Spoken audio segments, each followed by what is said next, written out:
하나님 말씀은 마태복음 3장 7절에서 17절입니다. 요한이 많은 바리새인들과 사두개인들이 세례 베푸는 데로 오는 것을 보고 이르되, 독사의 자식들아, 누가 너희를 가르쳐 임박한 진노를 피하라 하더냐. 그러므로 회개에 합당한 열매를 맺고 속으로 아브라함이 우리 조상이라고 생각하지 말라. 내가 너에게 이르노니 하나님이 능히 이 돌들로도 아브라함의 자손이 되게 하시리라. 이미 도끼가 나무 뿌리에 놓였으니 좋은 열매를 맺지 아니하는 나무마다 지켜 불에 던져지리라.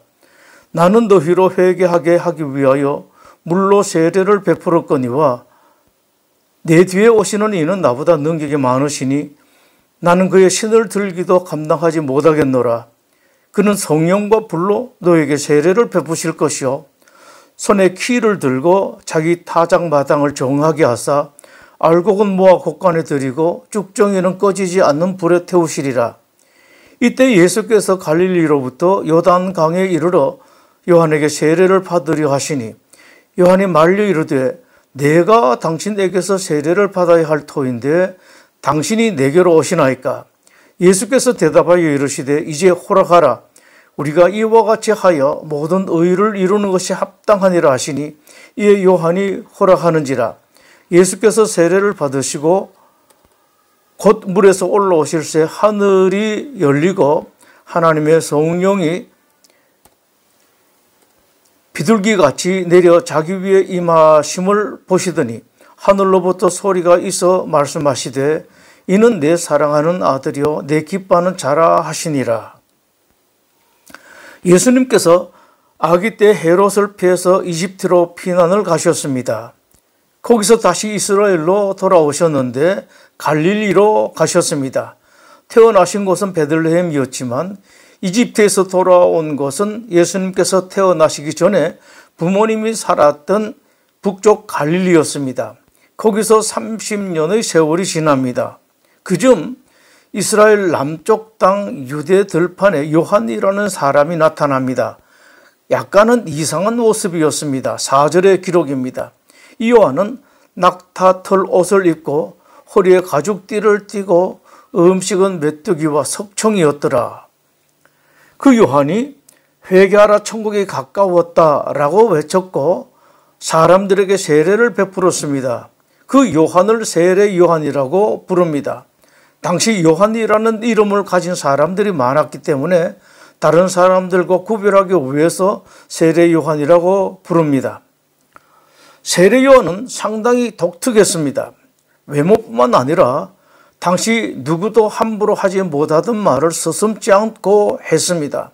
세금 담당하는 사람들에게 법으로 정해진 것 외에는 거두지 말라, 군인들에게는 협박하지 말라, 착취하지 말라, 자기가 받는 봉급으로 만족하라라는 말을 했습니다.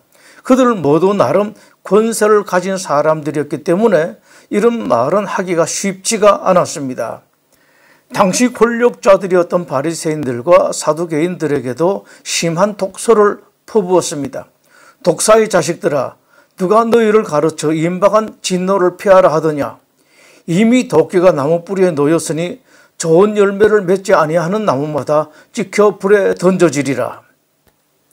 그 당시 저 멀리 북쪽 갈릴리에 살고 계시던 예수님께서 남쪽 유대까지 내려오셔서 이 세례 요한에게 세례를 받으셨습니다.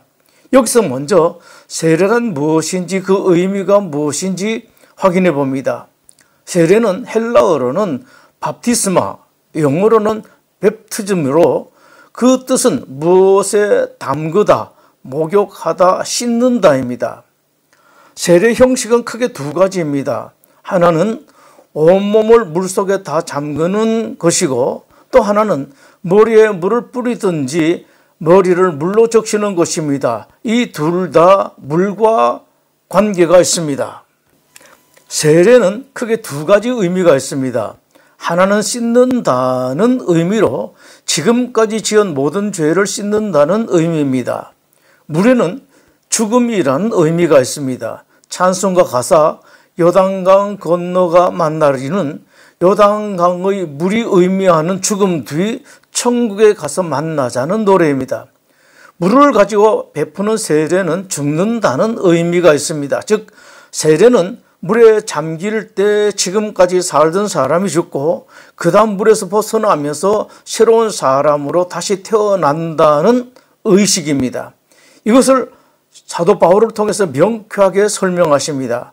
내가 그리스도와 함께 십자가에 못 박혔나니 그런즉 이제는 내가 사는 것이 아니요 오직 내 안에 그리스도께서 사시는 것이라. 이제 내가 육체 가운데 사는 것은 나를 사랑하사 나를 위하여 자기 자신을 버리신 하나님의 아들을 믿는 믿음 안에서 사는 것이라. 갈라디아 2장 20절입니다. 기독교 신자들이 지향해야 할 진정한 신자의 모습이 이것입니다. 예수님을 믿기 이전의 사람은 죽고 예수님을 믿고 난 뒤 새로운 사람으로 다시 태어난 존재인 기독교 신자를 새로운 피조물이라고 부릅니다.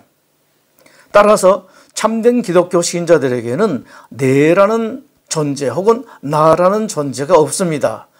내가 내 몸을 가지고 살고 있지만 내 속에는 내가 나의 주인 주님으로 모신 예수 그리스도께서 사시기 때문입니다.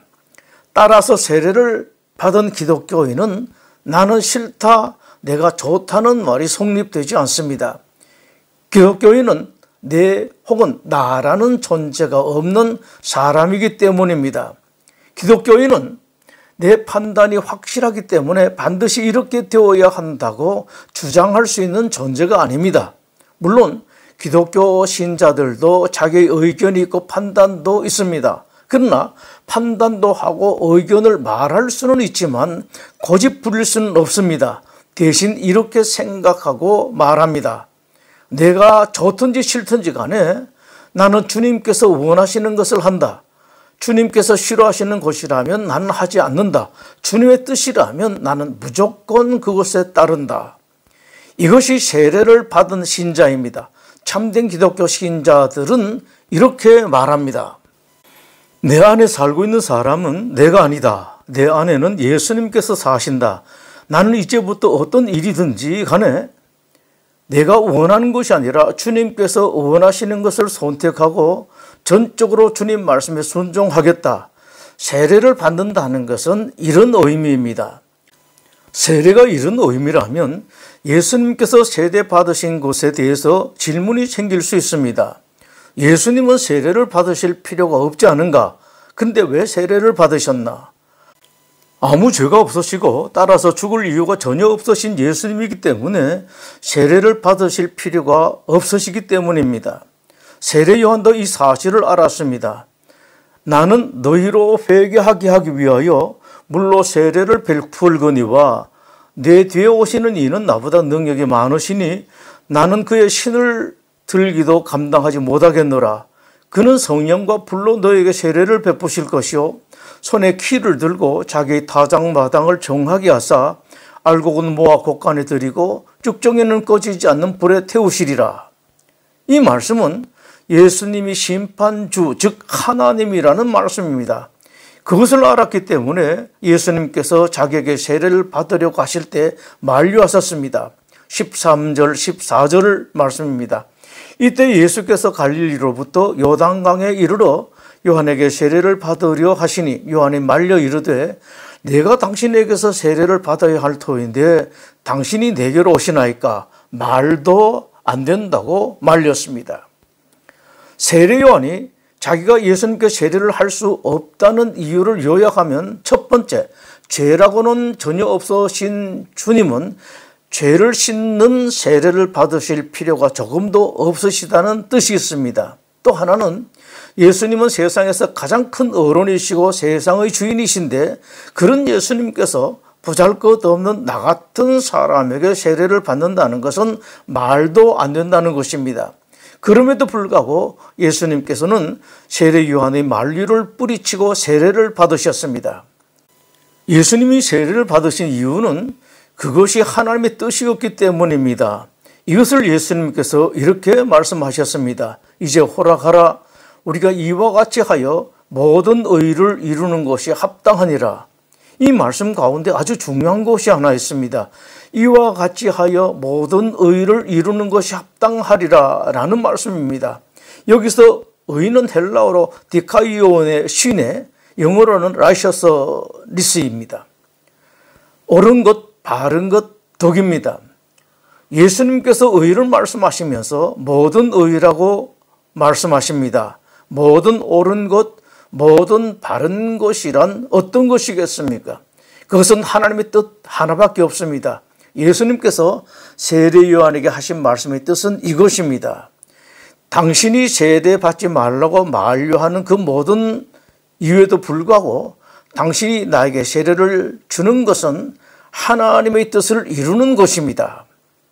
예수님께서 세례 요한에게 세례를 받으신 중요한 이유가 또 하나 있습니다. 지금 이 시간 하나님께서 세례를 베푸는 사람으로 세운 사람은 세례 요한이요, 나를 세례 요한에게 세례 받는 사람으로 정하신 분도 하나님이시다.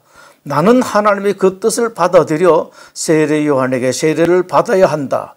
이것으로 예수님께서 말씀하십니다.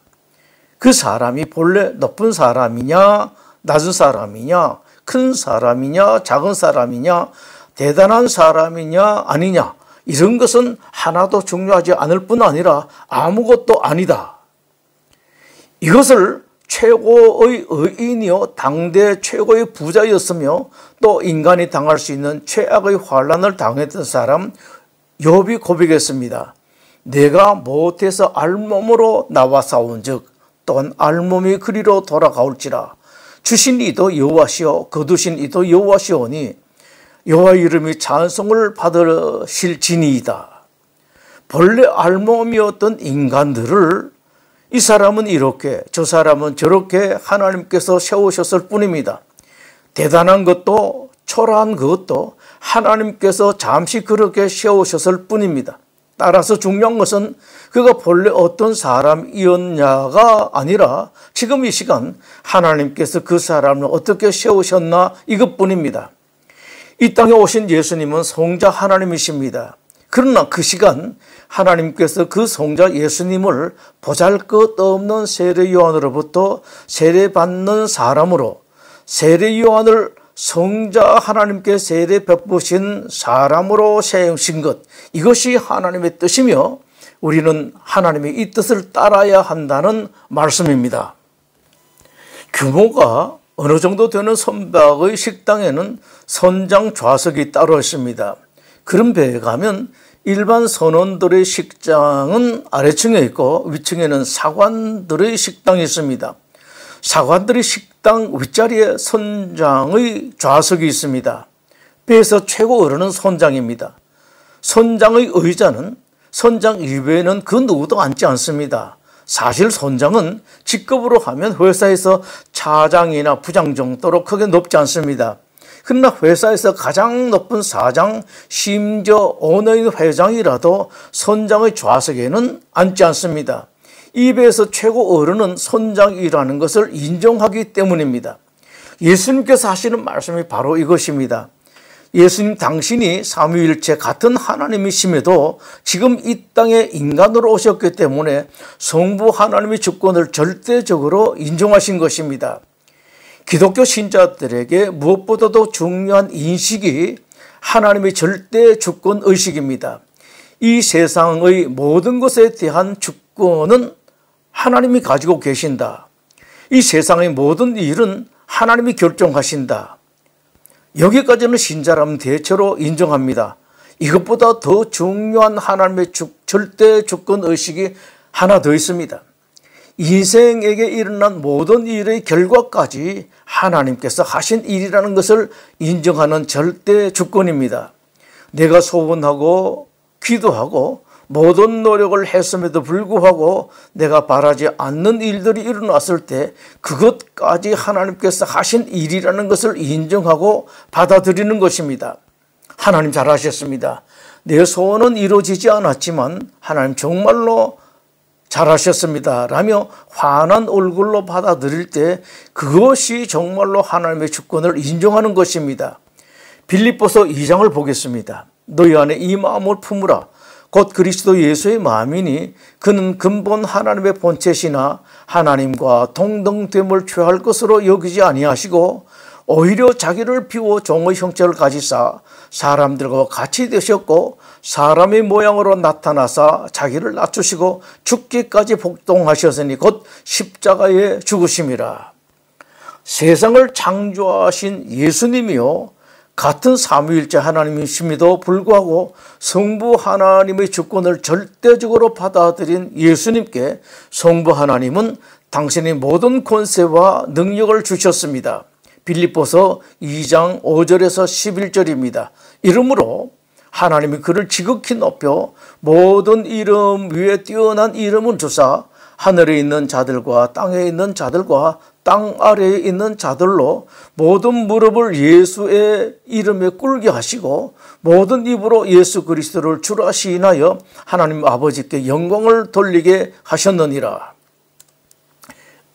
은혜는 베푸실 만한 사람에게 베푸십니다.